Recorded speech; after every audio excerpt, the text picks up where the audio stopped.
Kahit na sa kwaon guys, pero matangtang yun na. Guys, may bong ba mo kada abre nyo, brag na ay tubig sulod nyo hampultahan. Pues guys, maura ni Dari guys, oh. Kanira inyong tanahon. Kaya kanina yung pultahan, kanina sudla nagtubig, lantawa ato ning kwaon ha. Tama ni si washer, tawa sidlik ng tubig, kadaghan. Gahit na sa kwaon guys, pero matangtang yun na sa era, oh. Na, ayan kay sud tubig. Mana nga, kung di nyo naabrihan diya, tayan nyo na inyong pultahan, no? Sa kadaghan tubig, na, inyo na siyang kwaon, guys.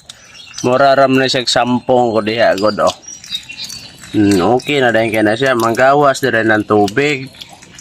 Na, sito-sito po gamay sa imo sa kanan para dili po dali kay madaot, no? Sakto lang to, guys. Salamat. Nice for watching.